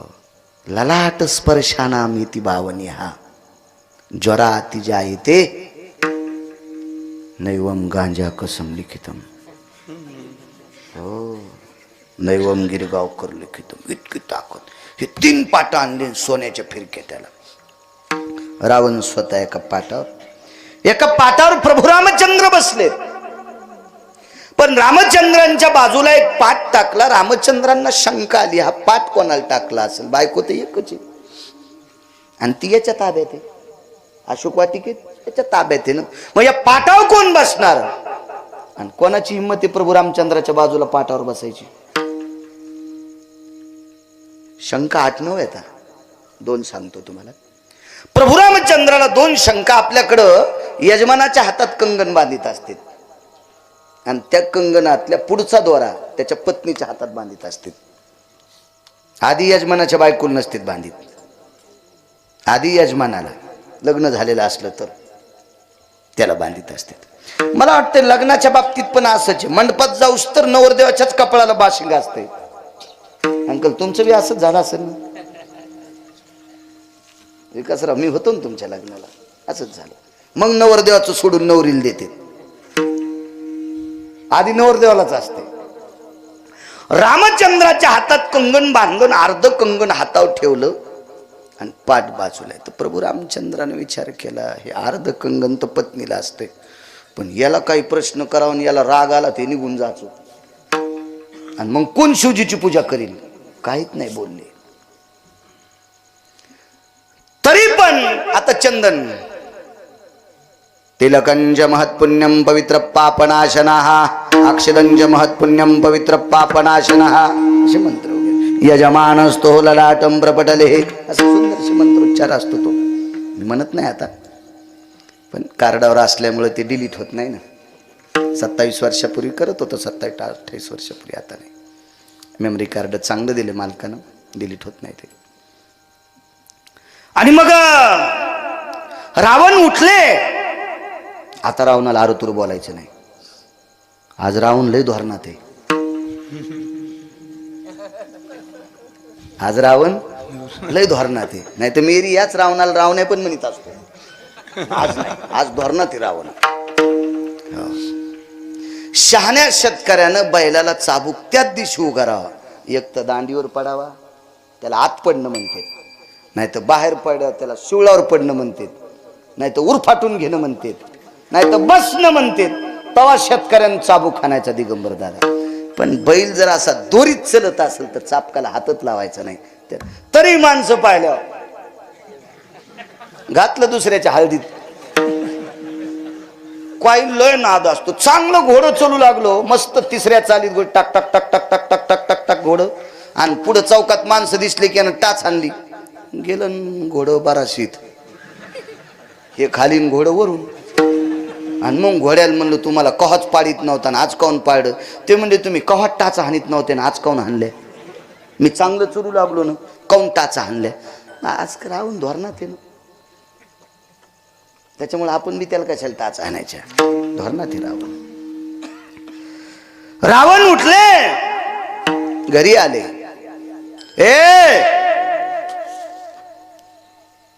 असं पण नाही म्हणलं, नुसतं पाहिल्याबरोबर वाकत वाकत एक पत्नी आली. काय तुम्ही 6 जणी विमानात बसा, अशोक वाटिकेत विमान घ्या. मंदोदरी ओघळता, मंदोदरीला सोबत घेतलं नाही. रावणानं 6 पत्न्या विमानात बसल्या. काय वानवाता सांगतोय, काय वान विमानात बसल्या. रावण एका विमानात आहे, अशोक वाटिकेत विमान आलंय. पुन्हा एकदा सांगतो, रावण आज धोरणात आहे. बाबाजी रावणानं सीतेकडे पाहिलं नाही, मान खाली घातली. कारण आज यजमानाची पत्नी आहे सीता, यजमानाची पत्नी. काय आदर आहे महाराज, मान खाली घातली. आणि पत्नीला रस्त्यानं सांगितलं होतं घरून निघतानाच असं असं सांगा. रावणाच्या 6च्या 6 पत्न्या विमानातनं खाली उतरल्या आणि सांगितलं, सीते तुझे प्राणनाथ प्राणवल्लभ, तुझ्या ललाटीचे मालक, तुझे पती परमेश्वर मर्यादा पुरुषोत्तम रामचंद्र, काही अंतरावर भगवान शिवजीची स्थापना आहे आणि तिथे पूजा चालू आहे. पौरोहित्य करण्यासाठी आमचे मालक आहेत आणि लग्न झालेले एकट्यानं पूजाला बसू नये याच्याकरता तुला न्यावं लागतंय, तुला विमानात बसायचंय. आणि 6 बायकांसोबत 7वी स्त्री सीता विमानात बसल्या. रावण रावणात स्वतःच्या विमानात आहे. रावणाचं विमान त्या तीरावर अगोदर पोचलं. खाली उतरले रावण, आपल्या पाटावर बसले. आवाज दिला, ए आना ग. 1 आणि 6 जणीनं सीतेला पाटावर बसिलं. राहिला प्रश्न, कोणी कोण बसिलं? बसू द्या कोणी कोण, डावीकून किंवा उजवीकून. काही माणसं लय नाकान वांगे सोलणार. हा बायको इकून असावी. अरे तू काल परमार्थात आला सुंबळ्या, तू आता जवळून गेला तर ढवळ्या कोंबड्यासारखा वास आला तू ह्या अंगाचा. तो दात पडल्यावर चावणं गेल्यावर माळ घातलीस आणि तू आम्हाला शिकितोय काय? कोणाला महाराज पहिल्यासारखे राहिलेच नाही काय? शेपटी आल्यात का त्याला? तू तरी कुठं पहिल्यासारखा आहेस? तू आता धोरणात आलास, सगळं वाजल्यावर.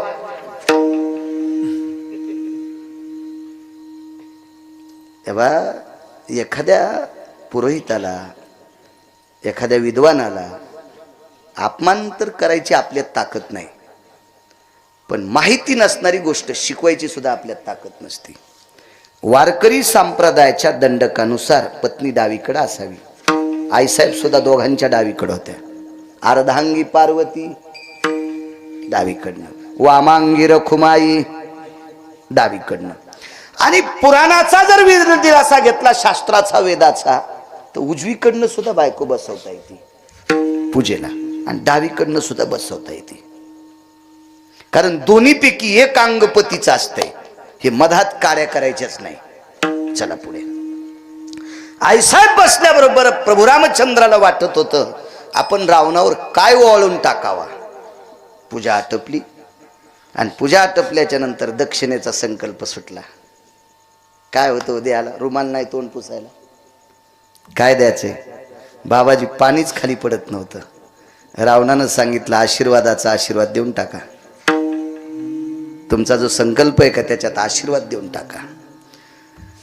तर प्रभू रामचंद्राने विचार केला, याला मारण्यासाठी शिवजीचं बळ मागून घेतलंय, याच्यासाठी शिवजीची इतकी आटोकाट भक्ती आहे आणि याला देऊच काय. आणि ज्या शिवजीची स्थापना केली त्या शिवजीनं 7 कोटी घराचं गाव सोन्याचं दिलंय,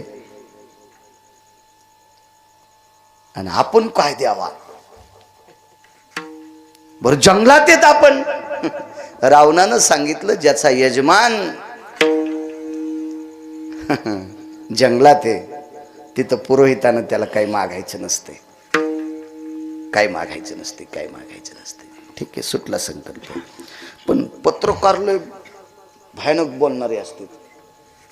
पत्रकार काय प्रश्न करतील काय सांगताच याचं नाही. मी त्या काळातले सांगायलो, आताच्या मला काय घे नाही, आपल्याला काही ज्ञान नाही त्याचं. पण त्या काळातली सर्वात 1 नंबरचं पत्रकार कोर असेल तर श्रुती नावाची पत्रकार होती. आणि या श्रुती नावाच्या पत्रकारानं प्रश्न केला, लंकेश आतापर्यंत जे जे पौरोहित्य केलं तिथून दक्षिणा घेतली, इथून दक्षिणा का घेतली नाही. रावणानं सांगितलं श्रुती माते, पैशाची मालकीन लक्ष्मी ज्याची पत्नी आहे, अशा लक्ष्मीचा पती ज्याचा यजमान आहे त्याला मागायची काय गरज आहे. त्याला मागायची काय गरज आहे. श्रुती शांत. श्रुतीनं तिथून विमान काढलं, समुद्राच्या तीरावर विमान आला आणि प्रभू रामचंद्राला प्रश्न केला, जगदानंद कंद जगतपती, रावण कशाच्या बळावर आणला. प्रभू रामचंद्र म्हणले आपल्या बळावर रावण येत नव्हता. बायको देत नव्हता तर येत होता का. बायको देत नाही तर येतो का देव. आपल्या बळावर नाही.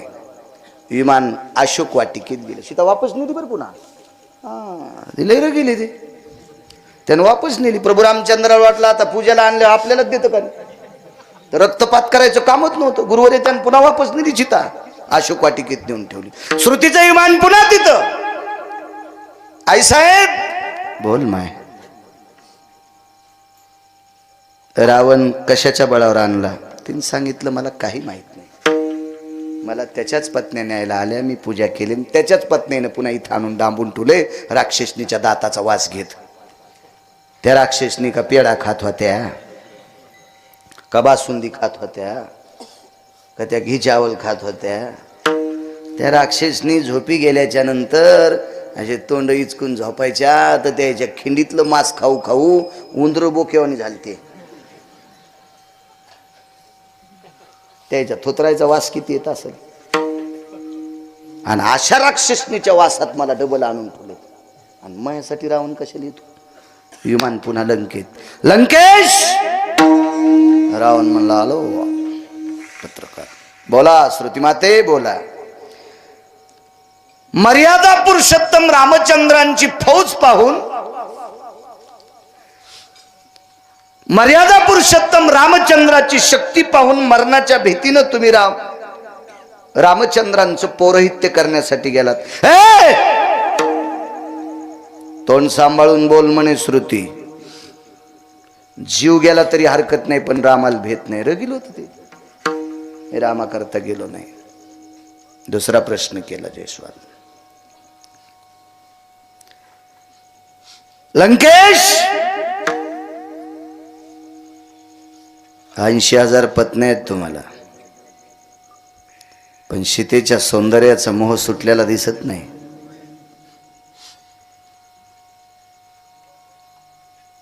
घोंगडेच ना आणणं तुमचं यजमान. घोंगडे पैनिक 80,000 पत्न्या आता, पण सीतेचा मोह सुटला नाही वाटतं. एवढं सौंदर्य आहे सीतेचं, आणि त्या सौंदर्याला भळभळून तिच्या मालकाचं पौरोहित्य करण्यासाठी गेलात.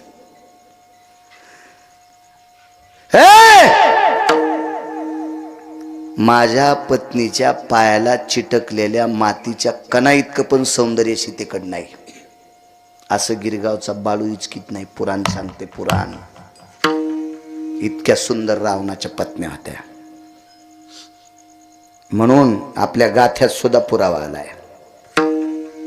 80 सहस्र सुंदरा कामिनी, 80 सहस्र सुंदरा कामिनी. क्या बात है. माझी मुख्य राणी मंदोदरी, 80,000 बायका सुंदर आहेत. पुराणाचा दिलासा असा आहे की आईसाहेबांपेक्षा 125 पटीनं रावणाच्या पत्न्या सुंदर होत्या. असं गिरगावचा बाळू सांगत नाही, पुराण सांगते. पुराण पुराण पुराण. ज्याला हे पाहायला भेटलं नाही का ते म्हणत असेल हे कशात असेल. तू वाची जाय ना,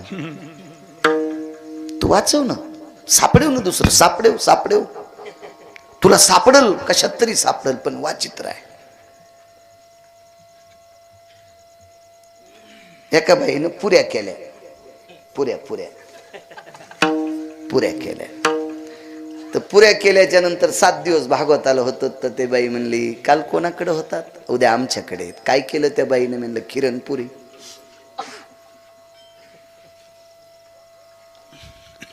त्या बाईनं दुसऱ्या दिवशी करंज्या केल्या. आमच्या समचे म्हणले बाईनं करंज्या केल्यावर म्हणलं गव्हाच्या ह्याच्यात नाही बी, ह्याचा काय विषय. तिसऱ्या बाईनं पुरणपोळ्या केल्या, गव्हाच्या ह्याच्यात न द्या. जसे एक गहून प्रकार बहु, अशी एक जुनी मन होती. एक गहू आणि प्रकार बहु, एका गव्हाचे जरी इतके पदार्थ होत असतील तर या देशात पुराणाचा व्यासंग पकडण्याची कोणाची माय व्याली, कोणाची हिंमत आहे, कोणाची ताकद आहे. बघत राहा, बघत. हजारो वर्ष आयुष्य मिळालं तरी अभ्यास संपत नाही. इतका गाढा प्रचंड व्यासंग या भारत देशातल्या ऋषीमुनींच्या परंपरेचा व्यासंग आहे. आपण काय करू शकतो. काय माणसं हे बुटकं भर पाणी घेऊन दुसऱ्याला आंघोळ घालायचा लय नाद. बुटकं भर पाणी घेतलं म्हणलं करा आंघोळ, ते म्हणलं तो तोंड धुतलंस का, ते म्हणलं परत दिवशी धुतलं होतं. म्हणजे यानं थुत्तर धुतलं नाही त्याला आंघोळ घालायला चाललाय. अशांची संख्या जास्त वाढली. अभ्यास करणं गरजेचं आहे. महाराज कोण्या दिवशी कधी बाप जन्माला येईल काय सांगता येत नाही. एके दिवशी बोलून गेलो मी एका कीर्तनात, बाप जन्माला येत असतो. गुरुजी गायनात पण, पकवादात पण, कीर्तनकारात पण. कारण कव्हा बाप जन्माला येईल काय सांगता येत नाही. कारण इतकी प्रचंड विद्वत्तेचा व्यासंग झालाय. अभिमान करायचाच नाही. मला लय वाजिता येते, मला लय गाता येते, आणि मला लय कीर्तन सांगता येते. मुकाट्या बसकंटुल्या लय झाकलेले हिरे येत, ते उघडे पडले ना तर तुला बायको पशीच गप्पा आणावं लागते. मुकाट्या बसले येड्यावानी करू नको. त्याच्याकरता आपण अभ्यास करणं गरजेचं आहे. अभ्यास करणं गरजेचं आहे. एक पैलवान कोणी दिसला की असंच करायचा, दोंड थापटायचा. बाया दिसल्या तरी बी. एक बाई म्हणली फसक्या तू माझ्यावर काय दंड थापती तू, अजून पिवळा झाला नाहीस. ज्या दिवशी हळकुंडा अंगाला लागन ना त्या दिवशी दुमता तिमता होशीन आणि बाजाराला फिशू घेऊन पळशीन. बाया दंड थोपटी तो हे रे सुंबळ्या. ह्या पण ते पैलवानकीचा गर्व. असंच एक नातू होते, एका म्हातारीचं पैलवान होता, आणि तिथे गेलं, ते पाणी देऊ लागलं हळदीला.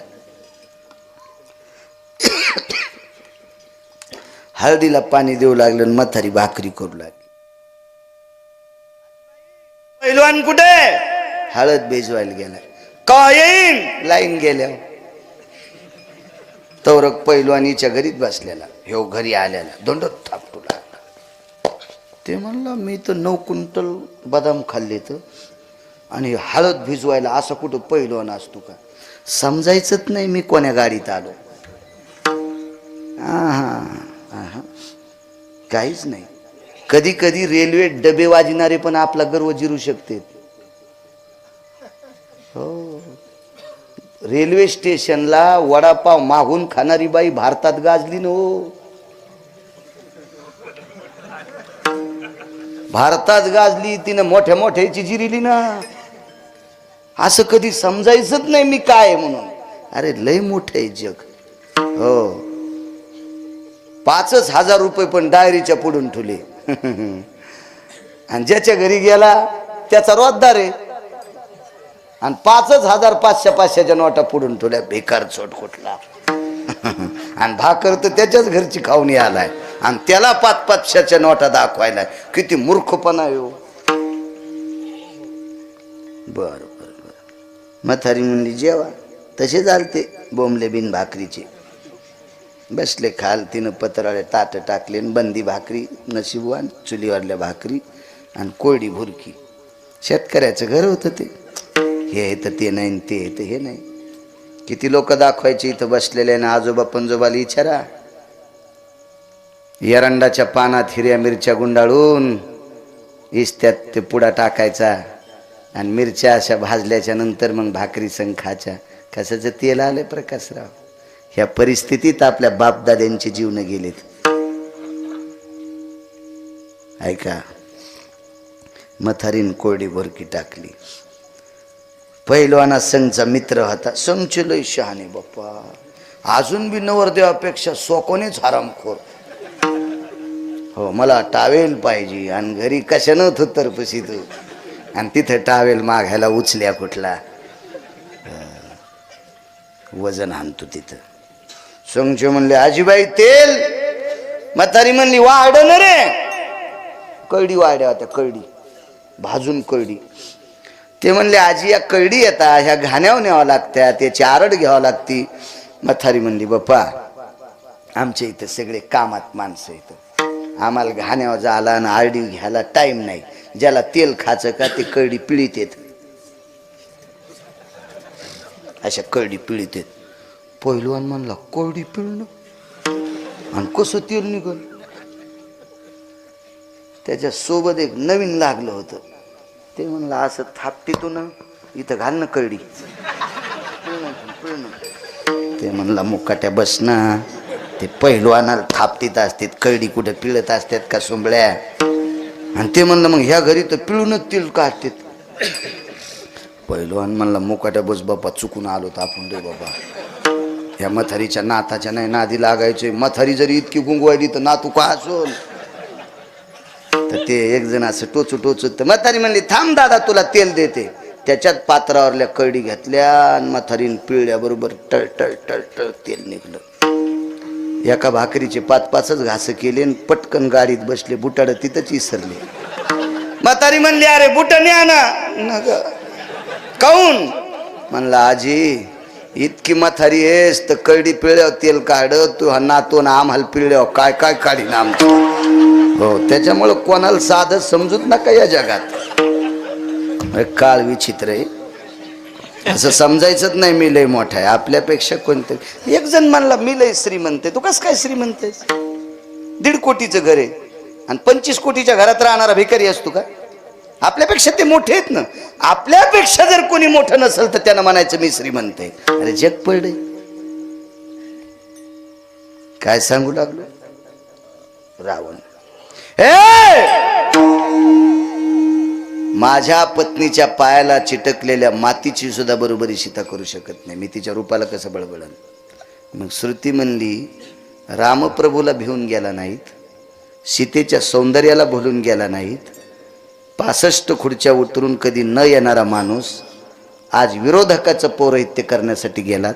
याचं कारण काय तर रावणाचे डोळे पाण्यानं डबडबले आणि एकच सांगितलं सीतेच्या सौंदर्याला भुलून गेलो नाही, रामाच्या वैभवाला भुलून गेलो नाही. या दोघांचं भजन करणाऱ्या वारकऱ्याचं ऐकून गेलो. त्याचं नाव होतं जामवंत. महाराज लंकेचा राजा रावण भजन करणाऱ्या जामवंत म्हणजे अस्वल. अस्वलाच्या कुळात ऋषाच्या कुळात जन्माला आलेल्या वारकऱ्याचा शब्द मोडू नये याच्याकरता रावण पूजेला गेला. म्हणून मालक पहिल्याकडे नको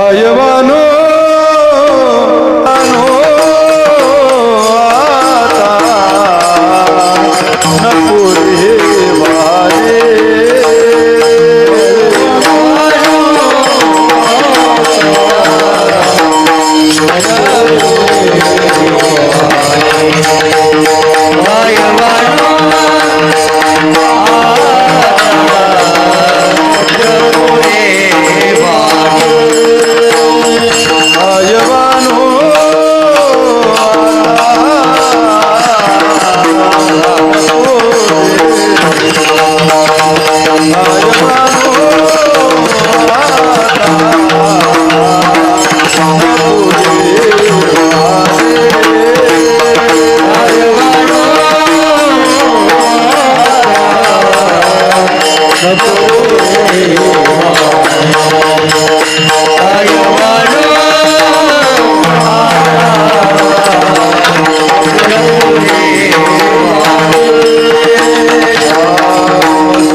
महाराज भजन करणाऱ्याची ताकद इतकी मोठी आहे. मथुरेचा राजा कंस हा कृष्ण परमात्म्याला भेट नव्हता, पण नारदाला भेट होता. नारद भजन करत होते. महाराज एवढी मोठी राजे महाराजे प्रचंड शक्तिशाली होते, पण भेट होते फक्त महाराज लोकायला, म्हणजे वारकऱ्यांना, साधूला भेट होते, साधूला. महाराज विश्वाला प्रकाश देणारा सूर्य साधूच्या कपड्याची सुद्धा बरोबरी करू शकत नाही. काढोनी ढुंगाचे चिरगुट भिरकाविले नभी देख, ते चतुर्दश भास्करा परिलेख तेज कांती. एकाची शाटी तपिन्नली, एके सृष्टीवरी सृष्टी केली. कमरेला गुंडाळायचं धुडका कशात फेकलं तर 14 सूर्य इतका प्रकाश पडतोय गुरुजी. साधूचा स्पर्श झालेल्या कपड्यात इतकी ताकद येतं. साधूत किती काय वानू आता न पुरे 64 कला. अवगत असणारा व्यक्ती वाघावर बसून आला, हा पुरुषार्थ आहे. हा पुरुषार्थ आहे. 1 कोटीच्या गाडीत बसणं पुरुषार्थ नाही. या देशातले गुंडही 5-5 कोटीच्या गाडीत बसतात. वाघावर बसणं पुरुषार्थ. सापाचा चाबूक धरणं पुरुषार्थ. महाराज हिंस्राला अवगत करणं याला पुरुषार्थ म्हणायचं.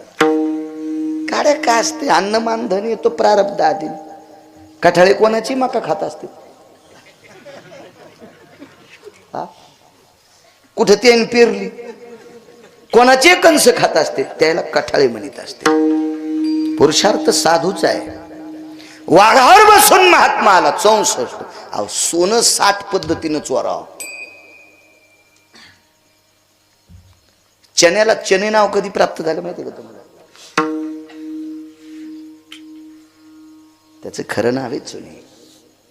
पानाला लावते ते चुना नाही.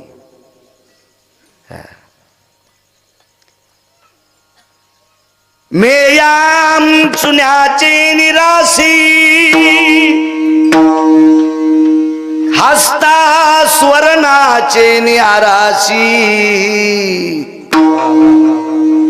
मग द्रव्याची नाशी हेम पावे. 1 तोळ्याच्या सोन्याच्या 2 अंगठ्या घालायच्या. शेअर घ्यायचा, अश्विनी ट्रेडिंग कंपनीवर जायचं शेनगावला, आणि 50 क्विंटल चणे शेरानं मोजायचे. 2 तोळ्याच्या अंगठीतलं 1-1 ग्राम जर सोनं नाही कमी झालं तर पुन्हा गिरगावकर कीर्तन करणार नाही. तेजाबालांना भेटणार सोनं हरभऱ्याच्या आंबीला भेटे. हरभऱ्याच्या आंबीला भेटे. काय शिस्त आहे हो, काय ताकद आहे या वनस्पतीत भारतातल्या. काय शास्त्र आहे, ताकद. 60 पद्धतीनं चौर्य करमायम हे मायो अलंकारास्थित मंडितम एकम कला विरजिताया. एक कला आहे 60. ह्या 64 कला चांगदेवाला प्राप्त होत्या. गुरुवर्य त्याला एक कला अशी होती, त्याने मृत व्यक्तीला बघता पाहिलं की त्याच्यातलं एक उठून बसत होतं. दक्षिणाधिपतयम चक्षुयाम नाशायाम आत्मा स जायते नाम आहावरतो आत्मा नाम इतकी दृष्टीत ताकद त्या चांगदेवाच्या. वाघ बसायला वाघ वाघ किली नाही फिरली. हो तिला इतकं बुंडून लाईन इथं अडकीन तुंतुन्या. हो मांडीला खडा पाडा ती किली आदळू आदळू. हो खिशात ठोई ना सुंबळ्या इथं अडकवायला ती अशी अशी अशी कुत्र्याच्या जिबीवानी. काय करतील काय म्हणून एक जणांनी धोत्राव इन केली. सारे कुत्रे भुकू लागले त्याला. तेव्हा बघा कुत्रे म्हणलं तसं नसतंय, धोत्रावर इन करीत नसतील. नाही म्हणलं आता पैसे आलेत. तसं असतं की येड्या काही नसतेत करीत सोंग. वाघावर बसणं हा पुरुषार्थ आहे. महाराज आपली लोक विमानात बसली ह्या टपऱ्या नाही.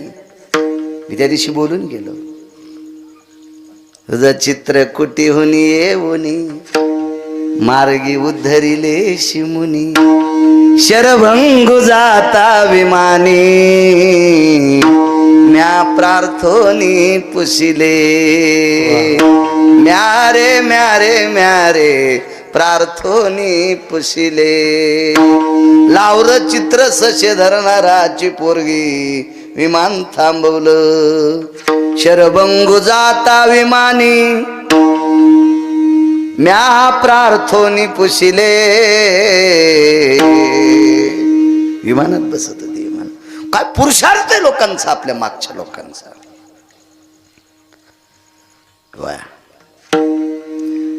या देशातल्या साधून नाव पाण्यातली आकाशात पाण्यातली आकाशात पाण्यातली आकाशात पाराशर आकाशात घेतल्या चुटकी वाजिले. तुझ्यामुळे पत्नी संग करू देत नाही, तू काळ कर ना. चुटकी वाजिल्या बरोबर अंधारण तिकडे उजळड. काय साधू ताकद. पण अशा साधूला भेटलेली पत्नी किती अधिकारी. तिनं सांगितलं देवतार्चन झाल्याशिवाय कुलाचार झाल्याशिवाय पत्नीची संग करत नाही. तितकी पवित्र या देशाची साध्वी बी आहे. म्हणून या देशात रत्नांची संख्या जास्त आहे गुरुजी. मानवी रत्न या देशात जास्त आहेत. कर्णासारखं रत्न याच देशात. काय पुरुषार्थी करणं. कर्णाला रथाव एक सर्प गेला. विकास टाइम झाला राव. हा बाबांजींमुळं. बरं तिथं करीत असतो ना बाबाजींच्या तिथं मी. वा कर्णाच्या रथावर एक सर्प गेला. त्या सर्पाचं नाव होतं अश्वसेन नावाचा सर्प. त्याच्या आईचं नाव सांगता येईल का? किती भागवत ऐकले तुम्ही वाती वळता वळता. सांगा ना, सांगता येतं त्याच्या आईचं नाव, त्या अश्वसेनाच्या आईचं नाव. घालान गिरगावच्या बाळ्याला गोळी एखादी फोका. त्याच्या आईचं नाव आहे सारिणी. त्याच्या मावशीचं नाव सांगता येते? मायच पता नाही तर मावशी कोण्या झाडाची कोण.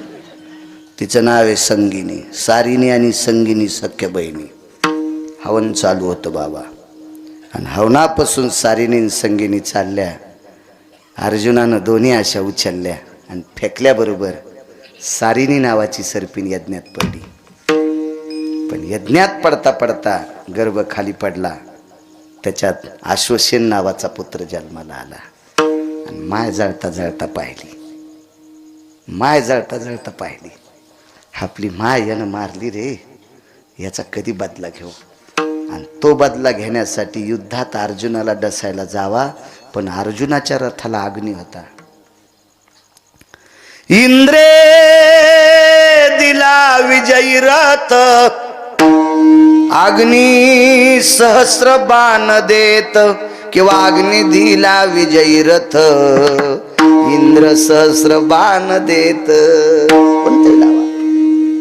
मग अग्नीच्या सानिध्यात सर्पाला जाता येत नाही. सर्प गेला कर्णाच्या रथावर. काय पुरुषार्थ आहे, काय पुरुषार्थ. आणि कर्णाच्या पायापाशी असं स्पर्श केला, खाली पाहिलं, डोळ्यातून पाणी आलं. मला मदत कर. काय? तुझा आणि माझा शत्रू एकच आहे. कोण? तुझाही शत्रू अर्जुन आहे, माझाही शत्रू अर्जुन आहे. कर्ण म्हणला माझा कशामुळे? म्हणले हो युद्धात काय नसते म्हणले. तो मारला मला राज्य, त्यानं मला मारलं त्याला राज्य. मग अर्जुन मारायचं काम मी तुला मदत करतो. तुझा शत्रू कसा? माझी मायेनं जाळली म्हणले, आणि याला चावण्यासाठी मला अग्नीमुळं जाता येत नाही. तुझ्या बाणावर मला बसव आणि तू बाण मार. एका सेकंदात अर्जुनाला चावतो. कापरासारखा अर्जुन जळाला पाहिजे. सरप धरला आणि फेकाडून द्याला. मूर्ख कुठला? माझ्यासारख्या पुरुषार्थी करणारा तुझ्यासारख्या पांचटाची मदत घेऊन जय प्राप्त धिक्कार असो म्हणला अशा सुराचा. त्याला कर्ण म्हणतात. आणि म्हणून हा कर्ण मृत्यू पावल्यावर पंढरपुरातला मालक रडत होता आणि अर्जुन हसत होता. अर्जुनाला पत्ताच नव्हता कर्ण किती पुरुषार्थी. काय काय वैभव आहे लोकांचं. जर त्या अश्वसेन सर्पाची मदत घेतली असती ना गुरुजी, तर अर्जुन कधीच जळाला असता. कधीच नाही. इतके पुरुषार्थी लोक आहेत. आणि अशा पुरुषार्थांना जन्म देणाऱ्या तुम्ही आहात. राज्य, राणी व संपत्ती. पाराशरांची बायको इतकी विद्वान. देवकर्म झाल्याशिवाय पत्नीशी संग करता येत नाही. काय पुरुषार्थ असेल स्त्रीत्वाचा? हा पुरुषार्थ. वाघावर बसून चांगदेव आले. दादानी पाहिलं. ज्ञानदेव जी दादा, आपण कशावर जायचं? विचारच बसून जाऊ.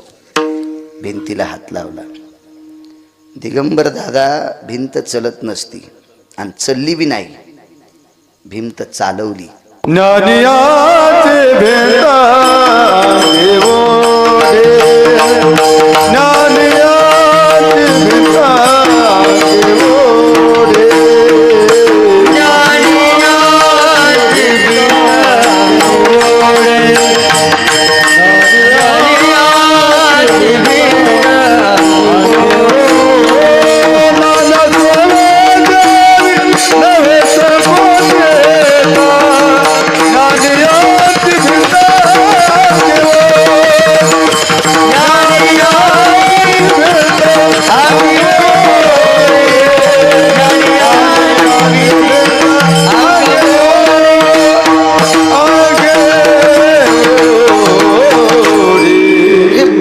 बोंबलतेत महाराज. ज्ञानोबाराय भिंत कशी चलिते? तुला कोण म्हणलं चली?